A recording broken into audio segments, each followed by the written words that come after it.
श्रीपाद वल्लभ और श्री नरसिंह सरस्वती जी के बाद दत्त परंपरा के तीसरे अवतार श्री स्वामी समर्थ। और जहां स्वामी ने समाधि ली वो पावन स्थान है महाराष्ट्र का अक्कलकोट। इस अक्कलकोट में स्वामी का वास्तव्य 22 वर्षों तक था और स्वामी ने यहीं पे समाधि ली।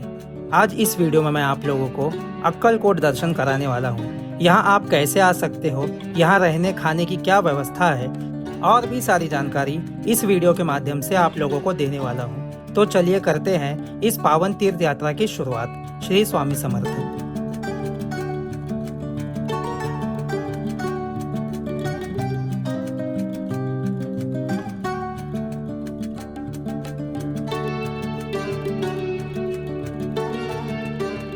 बात करते हैं कि आप स्वामी समर्थ महाराज के दर्शन के लिए अक्कलकोट तक कैसे आ सकते हो। अक्कलकोट आने का सबसे आसान तरीका है भारतीय रेल। अक्कलकोट का अपना अक्कलकोट रोड नामक स्टेशन है जहां से आप 10 मिनट में मुख्य मंदिर तक आ सकते हो। लेकिन अक्कलकोट रोड स्टेशन तक बहुत कम ट्रेनें आती है, तो आप सोलापुर स्टेशन आ सकते हो। सोलापुर से अक्कलकोट 40 किलोमीटर की दूरी पर है। सोलापुर बस स्टैंड से आपको MSRTC की बसें हर 30 मिनट में अक्कलकोट तक जाने के लिए मिल जाएगी, जो मात्र 70 से 80 रुपए में आपको अक्कलकोट पहुंचा देगी।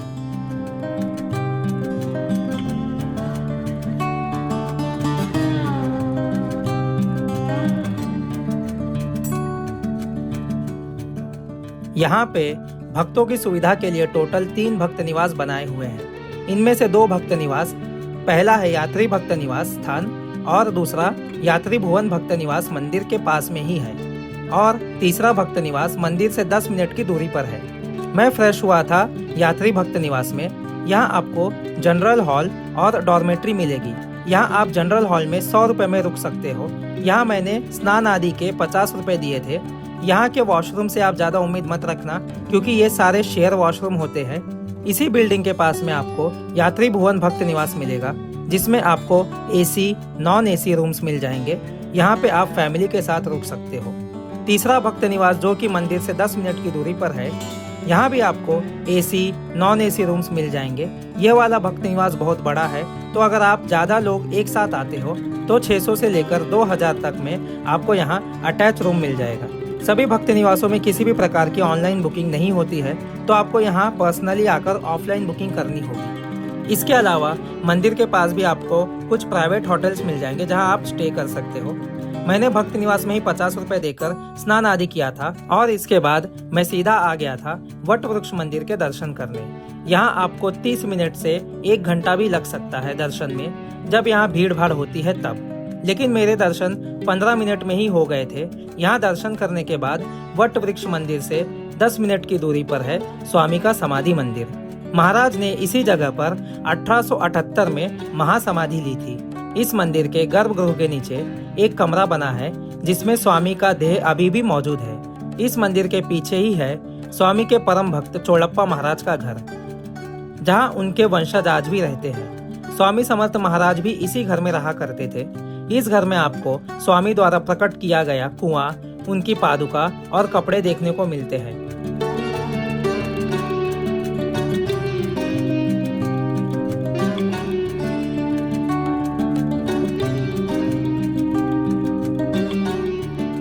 श्री स्वामी समर्थ भगवान दत्त गुरु के तीसरे अवतार माने गए हैं। पंजाब राज्य के चिलिया गांव में स्वामी ने मनुष्य रूपी देह धारण किया। इसके बाद स्वामी ने वन में 300 वर्षों तक तपस्या की। तप करते समय उनके ऊपर चींटियों की बाम्बी निर्माण हो गई और उसी समय एक लकड़हारे के द्वारा झाड़ियों को काटते समय उनकी कुल्हाड़ी का घाव स्वामी को जा लगा, जिससे स्वामी की तपस्या भंग हो गई और स्वामी लोक कल्याण के लिए निकल गए। काशी से होकर कोलकाता में मां काली के दर्शन करते हुए स्वामी ने मां गंगा, केदारनाथ और गिरनार पर्वत का भी भ्रमण किया और इसके बाद दत्त गुरु के स्थानों को भेंट देते हुए स्वामी मां गोदावरी के सानिध्य में आ गए। इसके बाद वर्ष 1844 में स्वामी मंगलवेढ़ा गांव में आए। यहाँ 12 वर्ष रहने के पश्चात स्वामी 1857 में अक्कलकोट में आए और यहाँ स्वामी का वास्तव्य 22 वर्ष अर्थात समाधि काल तक था।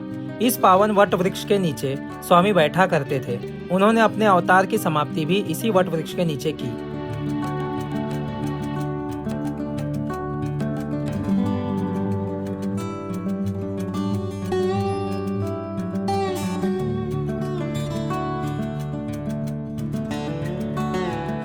स्वामी के इन तीर्थ स्थलों के दर्शन करने के बाद आप अक्कलकोट के राजा का महल, जिसे राजा फतेह सिंह महल आर्मरी म्यूजियम कहते हैं, यहाँ आ सकते हो। इस पैलेस में बहुत बड़ा रेनोवेशन का काम चालू है।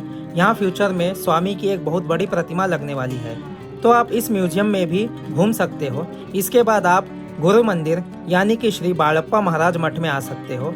यह मठ मुख्य मंदिर से 5 मिनट की दूरी पे ही है। स्वामी ने स्वयं अपनी पादुकाएं शिष्य बाळप्पा को देते हुए ये मठ बनाने का आदेश दिया था। सभी जगह पे दर्शन के बाद आप स्वामी समर्थ अन्न छत्र मंडल यानी कि प्रसादालय में आ सकते हो। यहाँ सभी भक्तों को निशुल्क अन्न प्रसाद दिया जाता है, जिसका समय दोपहर 12 से लेकर 3 और शाम को 8 बजे से लेकर 11 बजे तक है। आप अन्न प्रसाद ग्रहण कर सकते हो। अन्न प्रसाद की लाइन में आपको 1 से 2 घंटे भी लग सकते हैं, तो इस बात का ध्यान रखना। या फिर आप इसकी ऑनलाइन बुकिंग भी कर सकते हो। आप यहाँ पे श्री स्वामी समर्थ वाटिका उद्यान में भी आ सकते हो, जो अन्न छत्र परिसर में ही है। इस प्रकार आप एक दिन में ही संपूर्ण अक्कलकोट दर्शन कर सकते हो। आशा करता हूँ कि आपको यह वीडियो पसंद आया होगा। चलिए इस पावन यात्रा को यहीं पे समाप्त करते हैं। तब तक के लिए श्री स्वामी समर्थ।